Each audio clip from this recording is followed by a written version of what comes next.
우리 예수님의 하나님 나라 백성 또 하나님의 나라의 그 제자들이 어떤 모습으로 살아가야 되는지에 대한 내용을 13장에도 계속 진행되고 있다가 이제 14장에도 계속 진행되고 있는 내용이긴 합니다. 오늘 아침에는 여러분 예수님이 뭐라고 말하면 좁은 길로 가라고 했어요. 좁은 길로. 좁은 길로 가기를 힘쓰라. 그런 얘기를 말씀드렸습니다. 사람들은 넓고 편안한 길로 가려고 하는 이유가 이 넓고 편안한 길이 뭡니까? 희생하지 않고 영광받고 또 이 세상에서 필요한 것들을 많이 갖는 것들을 말하는 거예요. 그래서 하나님을 믿는 목적이 이 세상에서 잘 먹고 잘 사는 것이 그 하나님을 믿는 최종 목적이에요. 목사님, 틀린 얘기 아니죠. 틀린 얘기 아니긴 하지만 한번 생각해 봅시다. 그거는 하나님이 우리가 하나님 가까이 하면 어련히 하나님이 다 알아서 해주는 거예요. 그거 가지고 우리의 기도나 우리의 삶의 최종 목적을 삼아서는 안 된다는 거고요. 그럼 우리는 어떻게 해야 되냐? 주님이 우리와 함께 사는 것. 그러니까 주님이 원하시는 뜻이 무엇인지, 그리고 예수님이 이 땅에 오셔서 살았던 삶의 내용이 무엇인지를 보면서 우리 또한 주님이 가신 그 발자취를 따라서 삶으로 이 땅의 하나님 나라의 가치, 그 하나님 나라의 그 실존이 우리의 삶을 통해서 드러내는 거예요. 그런 거예요. 우리가 알잖아요. 이게 이렇게 외부적으로는 참 이렇게 어렵게 사는 것 같은데도 그 삶을 보면서 향긋한 영적인 향기가 드러나고 밝은 빛이 비춰지는 거 있잖아요. 참 사람이 짐승과 다르고 악한 것과 다른 게 사람마다도 다르구나. 참 예수 믿는 사람이 역시 다르구나. 이런 것들이 그냥 일부러 그렇게 하려고 하지 않아도 그냥 예수님과 사귀어 살면서 예수님 가까이 하다 보면 자기도 모르게 삶에 바라보는 관점이나 시선이 주님이 원하셨던 삶을 살아가게 되고, 그냥 내 욕망이나 세상에서 얻어지는 그 쾌락이 있잖아요. 이런 것들 더 얻기 위해서 그냥 하나님 앞에 구하는 거예요. 근데 하나님은 그거 원하지 않거든요. 하나님은 무엇을 먹을까, 무엇을 마실까, 무엇을 입을까 구하지 말아라는 거예요. 천부께서 너희 모든 자에게 그거 다 있어야 할 줄 아는데, 그럼 우리가 이 땅에서 얻어지는 외부적인 축복 있잖아요. 육체적인 축복 있잖아요. 자식도 잘 되고 돈도 많아지고 이런 축복은 어떻게 하냐? 그것 오면은 너무 호들갑되지 말고 그때 더 신중하게 그 주신 축복을 어떻게 하면 내가 이거를 하늘나라 복을 위하여 이것을 어떻게 활용할까, 잘 쓸까, 이런 사람이 하나님 나라 백성인 줄 믿습니다. 조금만 더 가졌으면 잘난 척하면서 없는 사람 무시하고 꼭 자기가 잘나서 복을 받았다고 생각하는 착각에 빠지면 안 돼요. 하나님이 하시는 일에 대해서 우리가 외적인 육신적인 복이 올 때 그때 정신 차려야 될 게 교만하지 말아야 되고 더 마음에 더 근신하고 신중한 마음을 가지고 그 주어진 것에 대해서 잘난 척하지 말아야지. 높은 척 하지 말고 도리어 나에게 주신 축복을, 어려운 사람들을 우리 예수님의 마음으로 돌보며 살아야지. 이렇게 되는 것이 우리가 걸어가야 할 좁은 길인 줄로 믿습니다. 세상 사람들은 그런 길 안 가려고 해요. 어디 가서 영광 받고 높임 받고 높은 자리에 서고 이런 걸 원하는 거예요. 우리는 그렇지 않아야 되는 거죠. 오늘 아침에도 제가 그런 비슷한 말씀을 드렸어요. 근데 오늘 본문에도 한번 따라서 합시다. 하나님 나라의 합당한 모습. 우리가 이제 하나님 나라 백성인데 예수를 믿고 이제 천국, 진짜 하나님이 계신 영원한 천국 가기 전까지 이 땅에서 하나님 나라 백성으로서 이 땅에서 실험 삼아 사는 거예요. 하나님 백성은 이렇게 살아가야 된다 하고. 그런데 그 바운드가 세상이에요. 세상 속에서 하나님 나라 백성으로 살아가는 모습을 어떻게 살아갈 것인가. 그것이 오늘 누가복음에서 계속 진행되고 있는 내용 중에 하나지만 오늘 본문도 그런 내용이에요. 그 중에서 제가 이 세 가지 그 안에 우리가 읽은 말씀 중에 테마가 세 가지가 나와요. 그걸 내가 같이 나눌 때 여러분이 같이 은혜를 받는 귀한 시간이 되었으면 좋겠습니다. 하나님 나라에 합당한 제자의 모습은 무엇인가? 이게 하나님 나라는 다시 말해서 하나님 나라의 제자들, 하나님 나라의 백성들이죠. 우리들이에요. 우리들. 주님이 구원시켜서 당신의 나라의 권속으로 삼은 우리들은 이 땅에 살아가는 동안에 전통적인 관습이나 규례를 무의식적으로 받아들이지 않고 그 나라의 정신과 가치관에 맞게 그 행동 양식을 재설정을 해야 돼요. 다시 말해서 이런 게 있어요. 오랫동안 이게 전통이 되고 이게 규율이 되어서 늘 해오던 것들 있잖아요. 특별히 이렇게 민족적인 나라들마다 이렇게 토속 신앙을 지키면서 이렇게 산에 가서 산신제를 드리든지 바다에 가서 그 용왕신에다가 절하는 그런 동네마다 행사들 같은 거 있어요. 그리고 그게 이상한 무당들이 날뛰면서 그 동네를 휘어잡고 그러면서 이상한 그런 것들이 오랜 전통 속에서 샤머니즘적으로 또 토테미적으로 미신 무당신앙으로 이렇게 전해 와요. 그때 우리 기독교들은 예수 믿는 사람들은 그런 가운데서 뭐냐면 그런 것들을 그냥 용납해서는 안 돼요. 참 그것이 진짜 중요한 거예요. 난 사람 내가 얘기해서 좀 죄송하긴 하지만 정치인을 얘기하고 싶지는 않은데 그래도 그분은 이렇게 밀고 좋아하지는 않아요. 그러나 그분이 신앙인인 것만큼은 사실인 것을 확인했어요. 원희룡 씨. 제주도에 지사로 있으면서 그 제주도에서 가장 큰 행사가 그 한라산 백록단에서 하는 그 산신제래요. 그 산신제에 어떤 크리스찬이라고 하는 그런 도지사들 다들 한 사람도 거기 가면 안 갈 수가 없어서 다 갔다는데 더 안 믿는 사람은 그냥 발벗고 가서 거기에 참여했지만 교회 다닌다고 하시는 이런 도지사들도 안 갈 수가 없어서 가서 거기에 참여하고 그러는데 아니 이 원희룡 그때 도지사가 그랬대요. 나는 거기 안 갑니다. 나는 도지사로서 일은 열심히 하지만 나에게도 내 믿음과 내 신앙이 있으니 그것에 대해서 가타부타 하지 마시고 거기에 대해서 욕을 하더라도 뭐라고 그동안 있던 지사들이 했는데 왜 안 했냐 이거는 그 사람에 관한 문제고 저는 하나님 믿는 사람이기 때문에 그런 산신제 가서 절하고 이런 거 안 하겠습니다. 이랬다는 거예요. 난 그거 하나 보고 이 사람 진짜 괜찮은 사람이구나. 믿음의 사람이구나. 그런 생각을 한 적이 있습니다. 우리가 기독교인이 우리 이 땅에 살아가다 보면 세상적으로 이렇게 만들어 놓은 규범들, 규례들 그러니까 자꾸만 뭘 하나 만들어 놓으면요. 그거 있잖아요. 신중해야 돼요. 요게 하나님이 좋아하는 법적인 그런 규례냐 아니냐 이런 걸 알아야 돼요.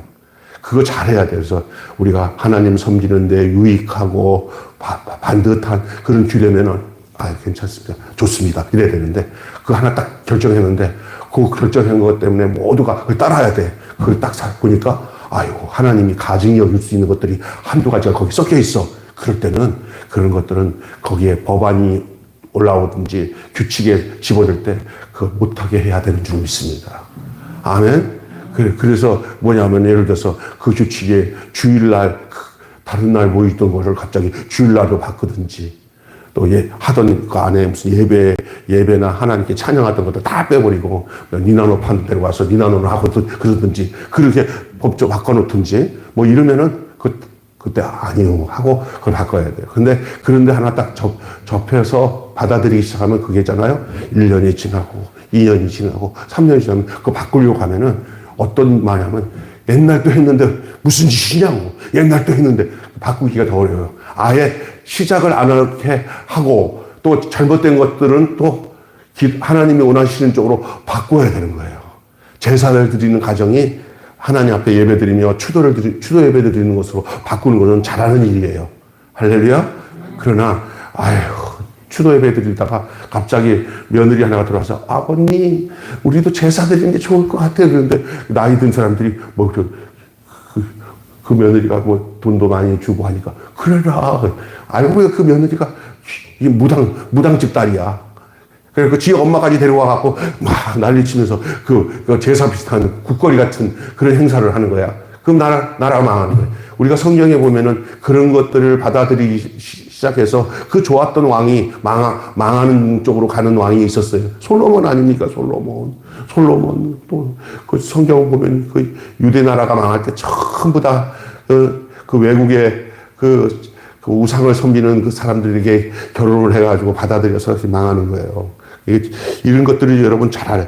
전통적인 관습, 규례를 무의식적으로 받아들이지 않고 그 하나님의 나라의 정신과 하나님 나라의 가치관에 맞게 행동 양식을 재설정해야 하는 줄로 믿습니다. 우리 어떤 이렇게 있잖아요. 이렇게 단체를 운영하게 나가잖아요. 우리 같은 희망드림단이잖아요. 거기에 예수 믿는 사람, 안 믿는 사람은 섞여 있잖아요. 그 사람들을 무시하라는 건 아니지만 참 그 사람들을 원하는 쪽으로 그런 그런 데 모이면 어떤지 아세요? 어떤 사람들 야 우리 모여가지고 술 한잔 하자 이런 분위기로 가면은 그 엉망이 돼요. 내가 처음에 그 희망드림 딱 들어오니까 그 앞에 사람이 몇 사람들이 끝나고 뭐 술 먹으러 가자고 막 그러더라고요. 처음에. 그래서 내가 그 동장이 저를 들어오게 해가지고는 이제 딱 보니까 아예 그냥 단장으로 좀 지내야겠다. 단장을 지내니까 이제는 그렇게 좋은 분들이 이렇게 붙어가지고 아주 건전한 단체가 됐어요. 근데 앞으로도 요게 있잖아요. 알게 모르게 자기도 슬슬 그냥 뭐 알게 모르게 교회나 안 다녀도 우리는 하나님 믿는 사람이 되어버렸네. 이렇게 만들어버리는 거예요. 할렐루야? 그게 중요한 거예요. 그게.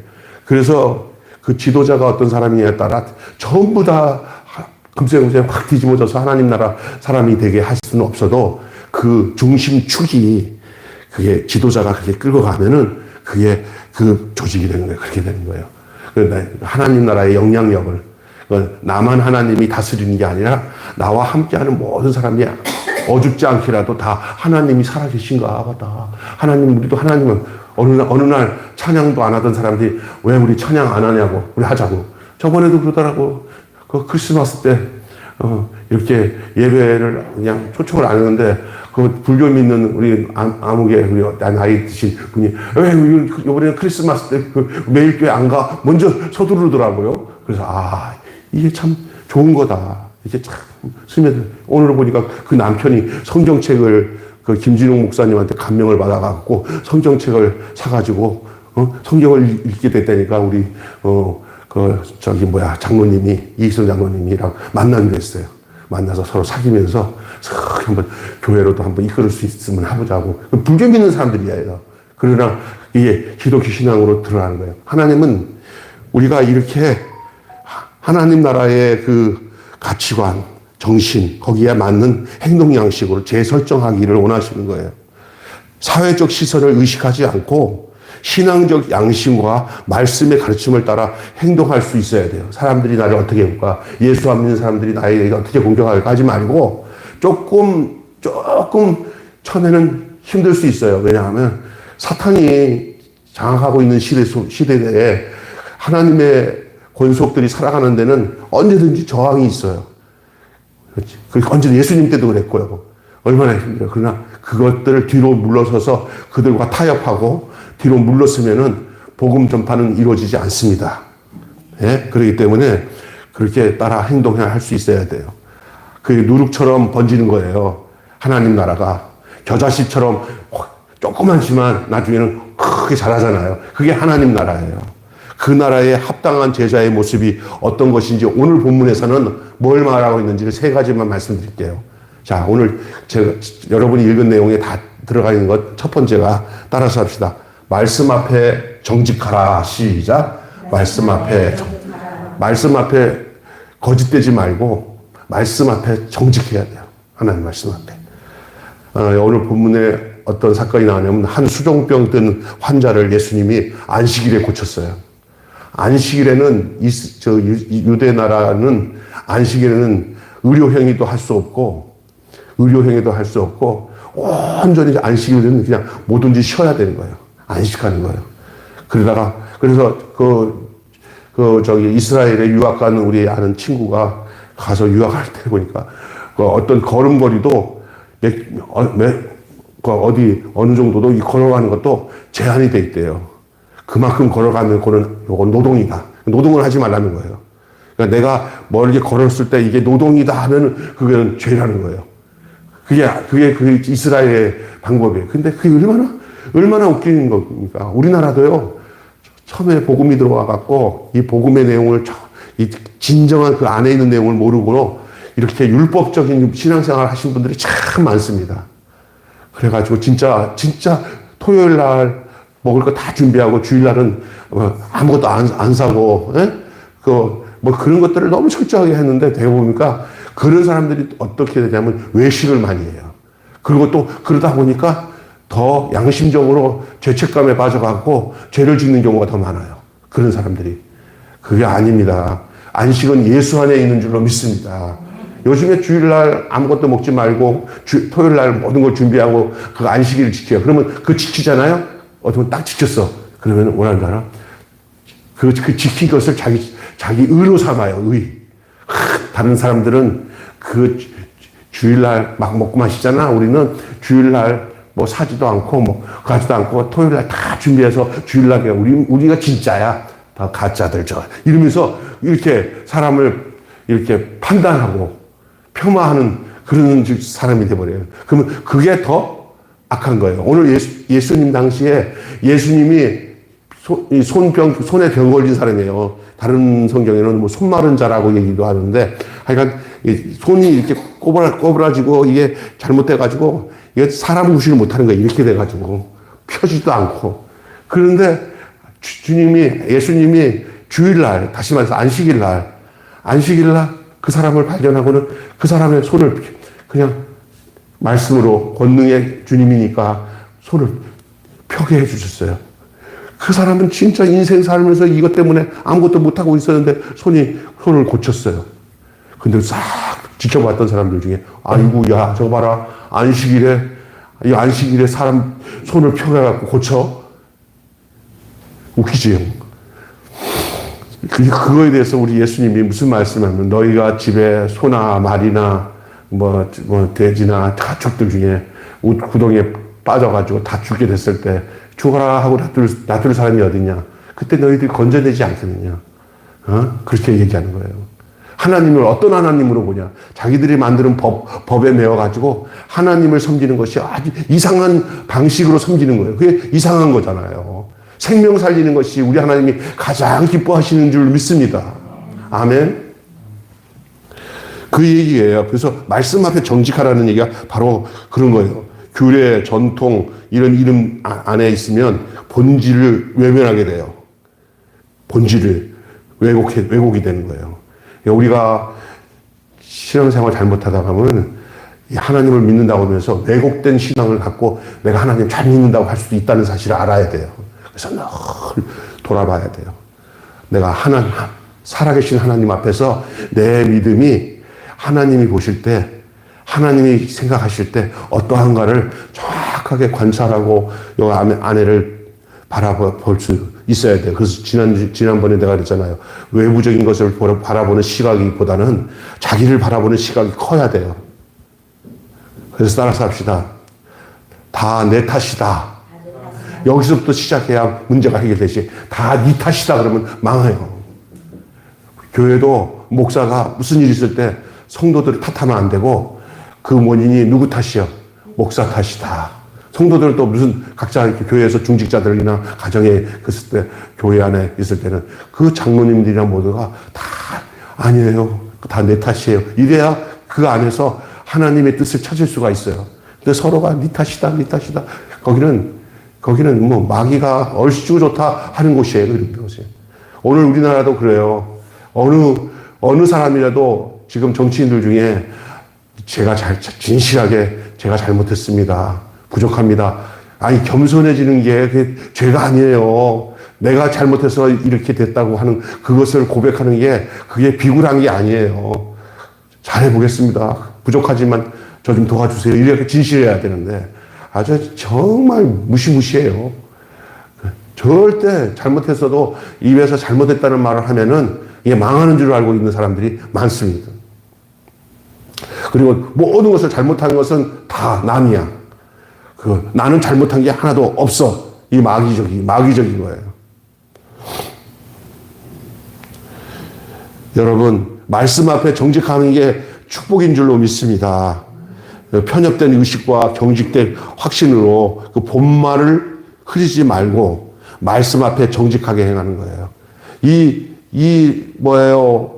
손에 병 걸린 사람을 고친 것에 대해서 이들이 예수님 앞에 나와갖고 안식일날 병 고쳤다 이런 것들은 정상적으로 말한다면 왜곡된 사람들이에요. 오늘 또 교리나 어떤 자기가 알고 있는 어떤 사상에 왜곡된 사람들은 절대 하나님의 뜻을 정확하게 알 수가 없어요. 그거 걷어내기 전에는.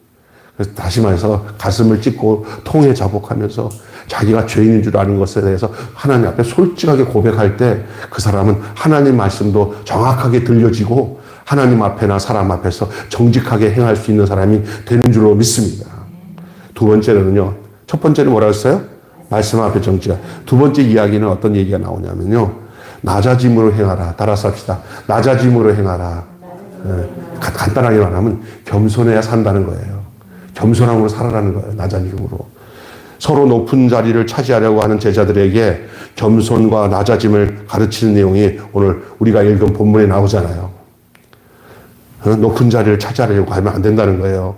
사회적인 지위 고하를 규정하는 통상적인 관례에 예수님께서 도전하시면서 보통 세상 사람들이 사는 방식에 그냥 순응하지 말아야 되는 거예요. 아닌 것은 아니에요.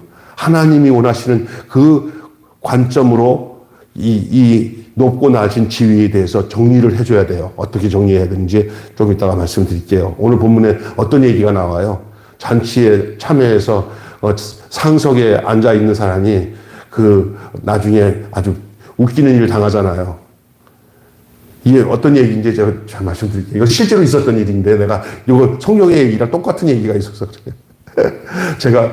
제가 나이가 젊었을 때 우리 집사람이랑 저 청평도 홍성에 가서 목회를 할 때 그때 우리 신실이만 있고 주실이가 거기서 났나? 거기서 났죠. 그 시기야, 내가. 그러니까 나이가 31살 정도 됐을 때 그거야, 느낌이. 우리 이제 목사님들 모이는 지방회가 있잖아요. 지방회, 노예랑, 장로교 같은 건 노예. 이 모임에 가서 이제 식당에서 식사를 하는데, 나보다 학교는 1년, 2년 후배인데, 먼저 그 시골에 가서 개척을 하고 어떤 이제 이게 시골 교회 하나를 먼저 부임해 간 친구 하나가 있어요. 근데 그냥 머리에다가도 이제 포마드를 바르고 이렇게 하면서 하는데 꼭 목회를 한 2, 3년밖에 안 되는데 한 2, 30년 한 것처럼 그렇게 그런 친구 하나 있어요. 그리고 또 어디 가서 이렇게 보면 우리보다 한참 10년, 20년 선배들이 앉아있는 자리에 가서 같이 그냥 입하고 찍고 얘기하고 그래. 야, 우리가 같이 놀 군번이냐 그랬더니 아버지 말을 나보고 너 문제 왔다고 나한테 막 그래. 나 학교 다닐 때 후배인데 난 편하게 생각했더니 나한테 막 날려줘. 훌륭한 분이구나. 나는 그렇게 가만히 있었어요.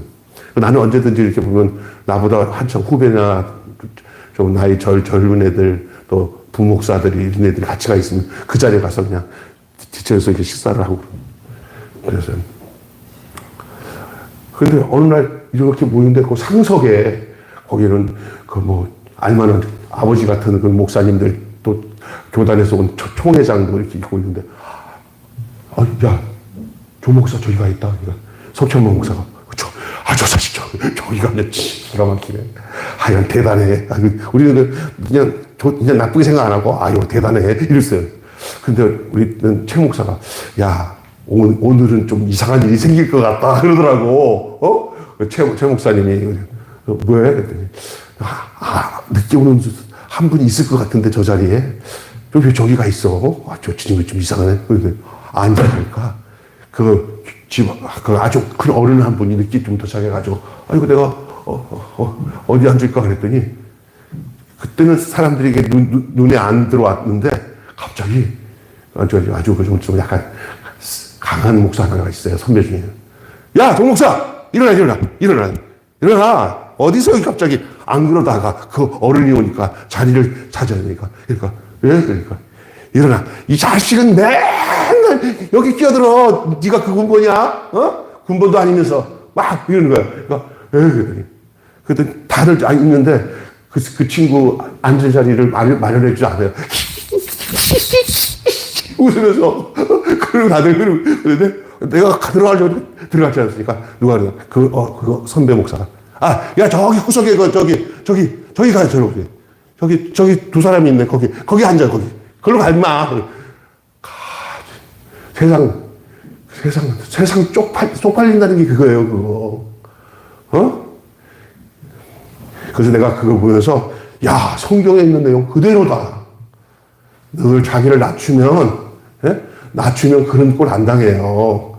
자기가 높은 줄 알고 상석에 앉으면 나중에 귀빈이 오면은 그 자리에 쫓겨서 하는 줄로 믿습니다. 겸손해야 되는 거예요.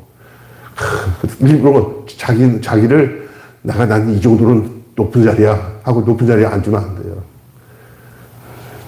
나는 그런 데 가면 부담스럽더라고. 내가 나이가 더 들어서 있어도 나는 그냥 젊은 사람들 이렇게 아무 자리라도 앉아서 그냥 이렇게 눈에 띄지 않는 것이 난 더 좋다는 생각이 드는데, 어떻게 그럴까 생각했는데, 그 생각이 딱 들더라고요. 근데 그게 그대로 오늘 본문에 나오는 얘기가 아니에요. 오늘 본문, 그 몇 절에 나오죠? 오늘 본문에? 11절 한번 읽어볼까요? 7절에, 7절에.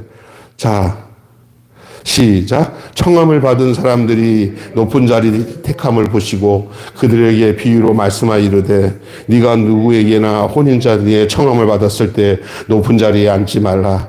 그렇지 않으면 너보다 더 높은 사람이 청함을 받았을 경우에 너와 그를 청한 자가 와서 너더러 이 사람에게 자리를 내어주라 하리니 그때 네가 부끄러워 끝자리로 가게 되리라.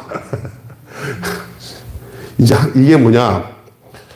하나님 나라 백성 듯이 주의 제자들이 이 세상 속에서 주의 나라 백성으로서 살아가야 할 모습을 보여주고 있는 거예요. 그래서 어떻게 행하라면 낮아짐으로 행하라. 높은 자리에 마음을 두지 말고 낮은 자리에 행하는 것이 이게 하나님 나라 백성의 모습인 줄로 믿습니다. 아멘.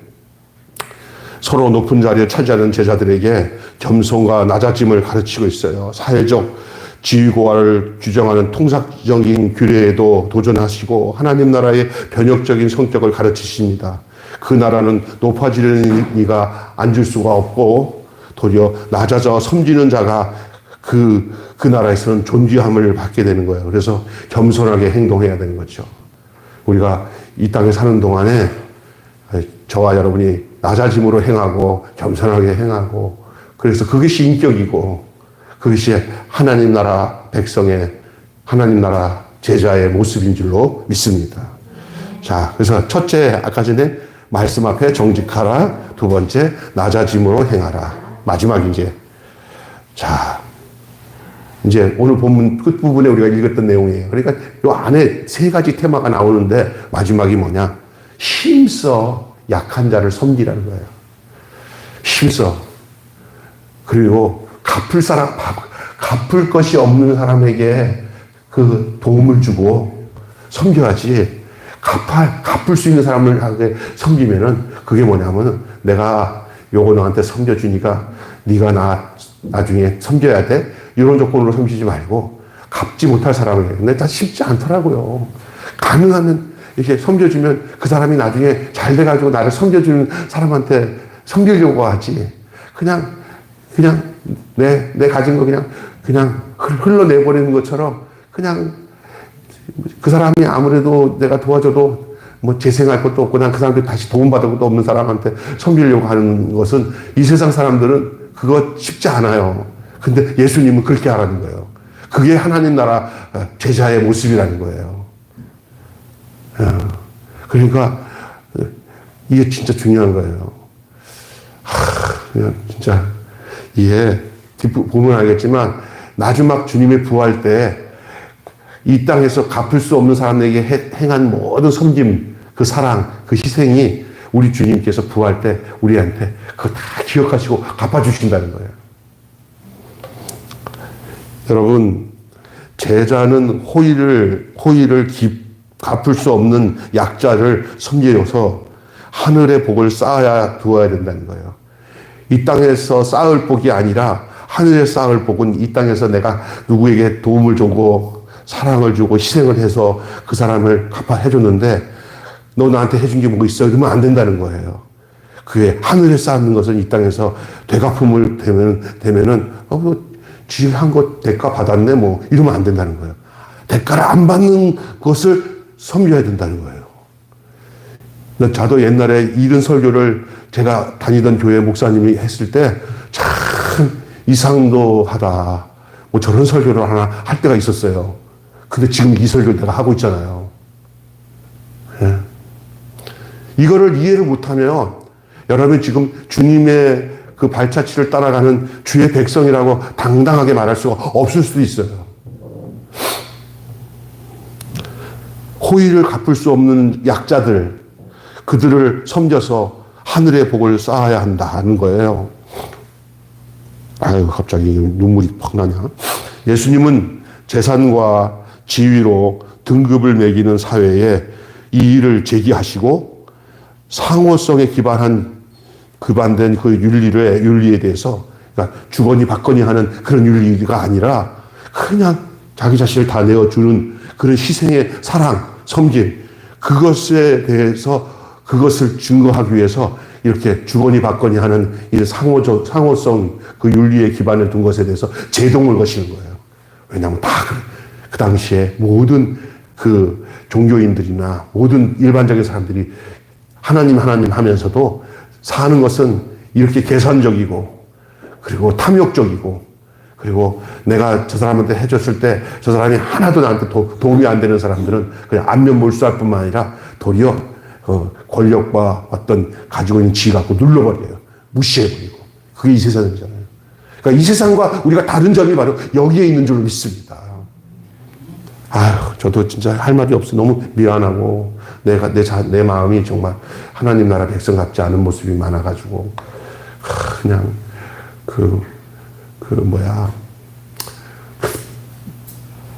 내가 우리 부모 돌아가시고 이제 받은 것들에 대해서는 그냥 감사하게 받아놓고는 어떤 친구들이 이제 갑자기 청첩장을 보내줬을 때 제일 먼저 꺼내보는 게 나한테 했나 안 했나. 그래가지고 여보 거기 얼마 있어? 그래서 5만 원이 됐어. 우리 없는데 그냥. 이거 받을 땐 좋은데 주려고 하니까 진짜 이거 짜증나네. 이게 내 모습이에요. 그냥 너무너무 도리어 하나님 저희의 또 넉넉함을 너무 없으니까 또 이럴 수밖에 없는 저의 부족함을 기억하시고 그냥 없는 척하고 그냥 그 청첩장 와서 아무도 하는데 특별히 내 마음에 이 사람은 참 가난하고 어려운 사람인데 도와줘야겠다 하는 사람들에게는 그냥 아낌없이 가서 구조도 그냥 넉넉하게 할 수 있으면 좋겠습니다. 그래서 제가 이제 나중에 사실은 우리 교회에서 우리 재정부에서 저한테 목사님 그냥 일정한 돈은 그냥 목사님이 그냥 어려운 사람들 또 이렇게 상조하는데 어려운데 주는 것들은 선교한다 생각하고 하세요. 괜찮습니다.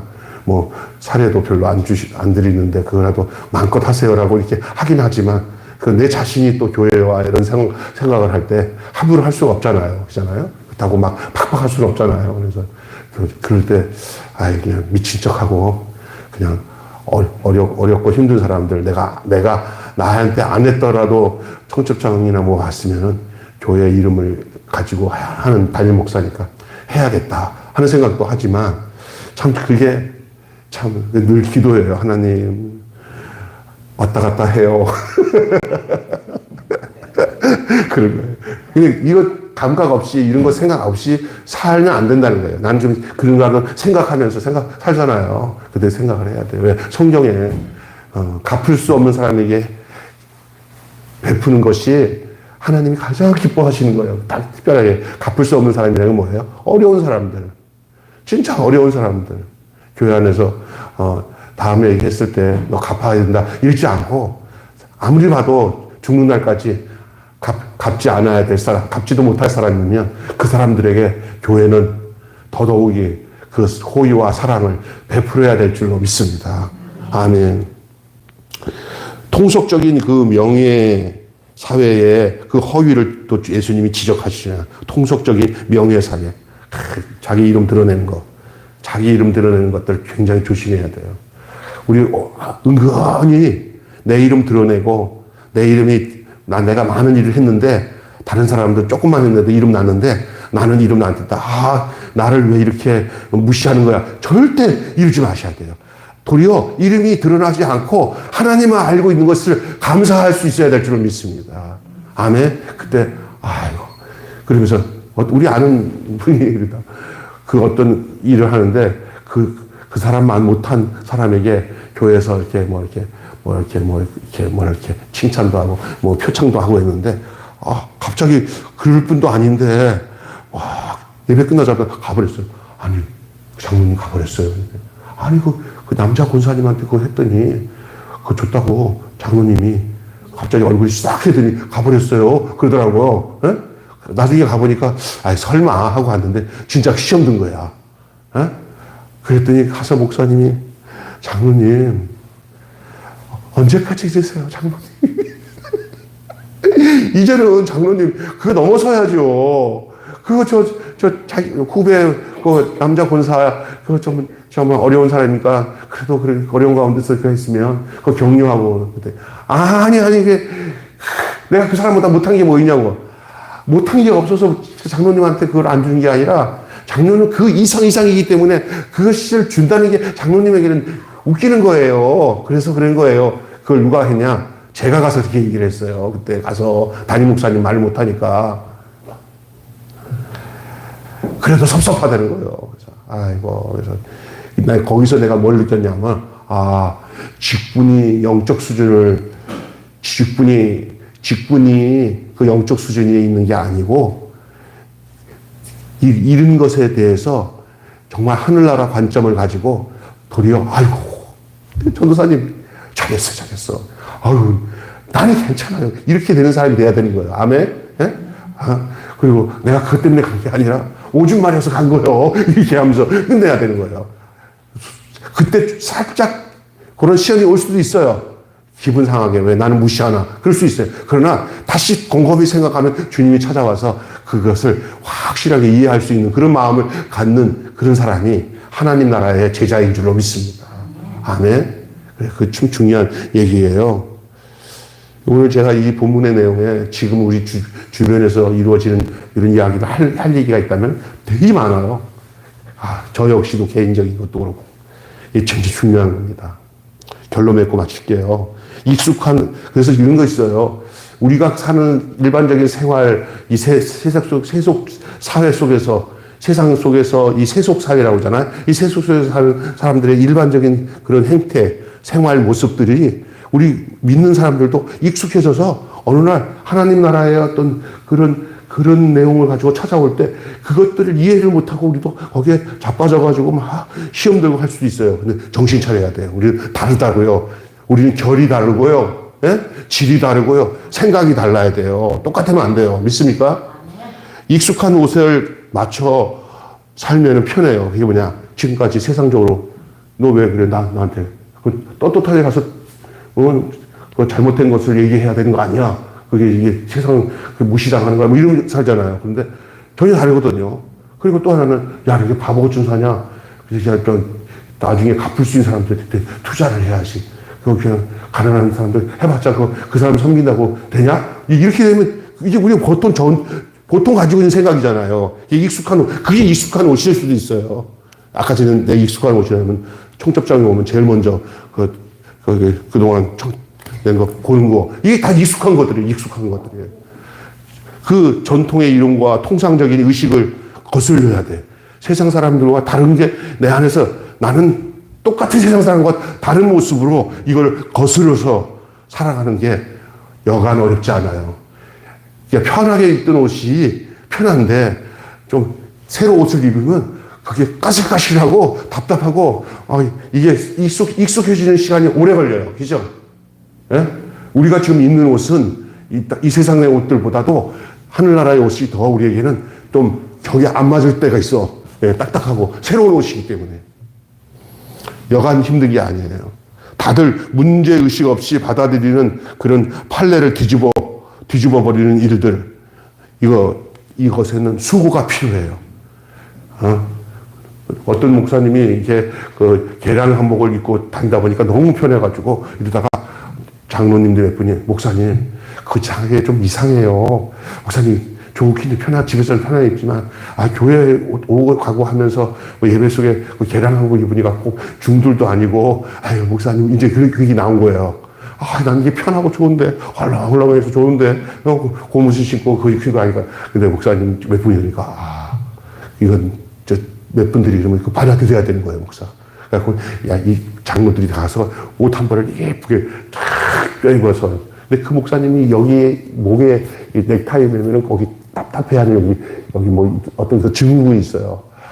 그거 메고 딱 하니까 나중에 알고는 여기를 칼라 이렇게 넥타이 안 매는 거를 해가지고 해주니까 이렇게 되는데, 그래도 옛날 계량 한복 입었을 때 그 편안함 때문에 지금 입는 옷이 불편하다고 그런 적이 있었어요.